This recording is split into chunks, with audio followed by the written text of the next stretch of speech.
दोस्तों आज मैं आप लोगों के लिए एक नई जानकारी लेके आई हूँ। उम्मीद करता हूँ आपको ये जानकारी अच्छी लगेगी। देखिए, मैंने आपको पहले भी एक वीडियो में बताया था कि कोई भी चीज को सिद्ध करना, तो सिद्ध करना क्या होता है, सिद्ध कैसे की जाती है, ये मैं आज के वीडियो में आपको जानकारी दूंगी। कि सबसे पहले आप ये देखिए कि ये पानी है, ये पानी एक नॉर्मल है जो मंदिर में अपन भर के रखते हैं। तो ये पानी रख लिया हमने। ये लौंग है, ये लौंग है, मतलब लौंग और इलायची दोनों मिक्स है। ये दोनों चीजें हैं, तो ये रख लिए हमने। ये है पीली राई, इसे पीली सरसों भी बोलते हैं, पीली राई भी बोलते हैं। तो अब आप इसमें से जो भी आप बोलते हो अपनी भाषा में वो समझ लीजिए। हम तो इसको पीली सरसों बोलते हैं, पीली राई बोलते हैं। और ये एक नॉर्मल राई है जो हर करीब करीब हर जगह, बाकी तो इंडिया में तो करीब करीब सब लोग एक भाषा कोई भी हो लेकिन चीज हिंदी तो सभी समझते हैं। ये काली राई है। तो इनको आपको सिद्ध कैसे करनी है, ये चीज रख लिए। ये गेहूं है, ये नॉर्मल गेहूं है। ये अभी मैंने तो सिद्ध कैसे करे हैं, जब मैं नवरात्रों में अखंड जोत जगाती हूँ तो माँ की जोत के नीचे गेहूं और चावल रख देती हूँ।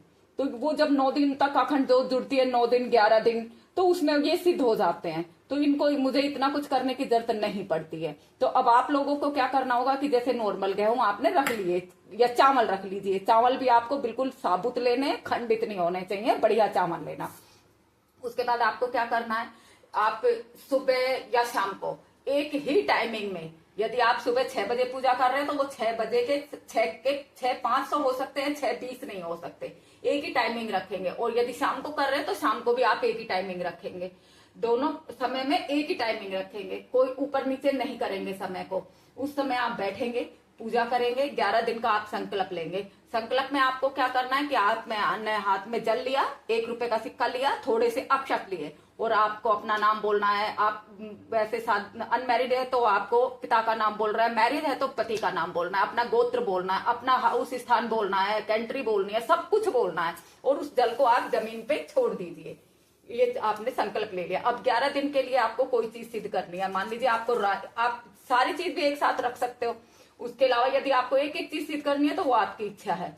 और उसके बाद आप या तो आप कोई मंत्र जाप करते हो तो 11-21 माला मंत्र जाप कीजिए और हर माला के बाद इसमें फूंक मारिए। हर माला के बाद फूंक मारिए। वैसे तो हर मन के बाद भी फूंक लगती है, लेकिन वो शायद आप ना कर पाओ, तो हर माला के बाद फूंक मारिए।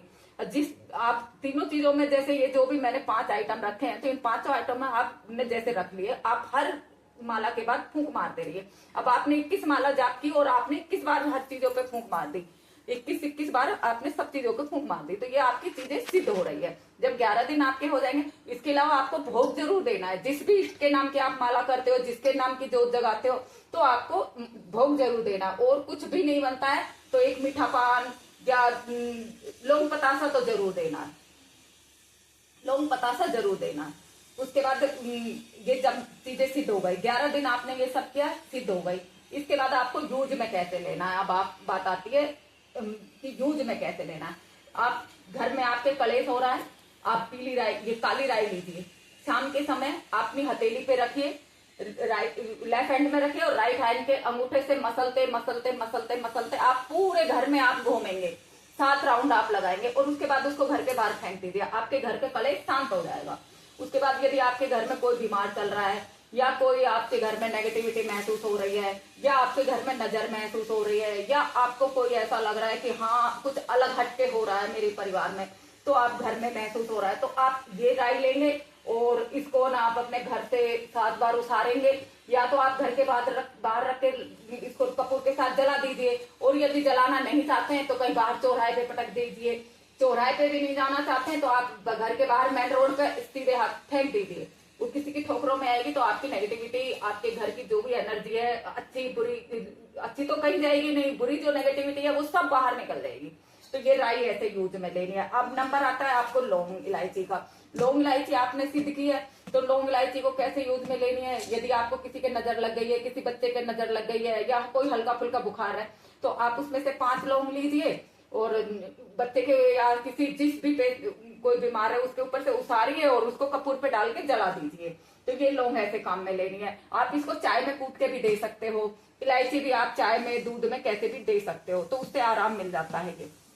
ये लौंग आपको ऐसे यूज में लेनी है। अब आप नंबर आता है पानी का। तो पानी आप किसी के सर में दर्द बहुत तेज हो रहा है, नहीं आराम हुआ है, टेबलेट लेने की जरूरत ही नहीं है। आपने पानी में फूंक मारा और बस उसको पानी पिला दीजिए, आपके यदि मंत्र में एनर्जी है तो आप तुरंत आराम मिल जाएगा। अब नंबर आता है गेहूं का। ये गेहूं आपको कैसे यूज में लेना है, अब मेरे से पूछा भी है पहले भी कि इससे पूछा कैसे ले। इससे पूछा का तरीका क्या है कि आपने अब गेहूं सिद्ध कर लिए, उसके बाद आपको अपने इष्ट का ध्यान करना है। 5-11 माला करनी है। कोई माला आप नहीं करते हो तो ध्यान रखिएगा 11 दुर्गा चालीसा करनी है, या 11 शिव चालीसा करनी है, या 11 हनुमान चालीसा करनी है। इनमें से कोई चीज करके ही आप इन पे फूंक मारेंगे, यदि आप मंत्र जाप नहीं करते हो तो। उसके अलावा वैसे ही खाली माला में इसमें वैसे सिद्ध नहीं होगी। ये कोई भी किसी भी इष्ट को आपको लेके चलना पड़ेगा साथ, कोई शक्ति होनी चाहिए, जरूरी है।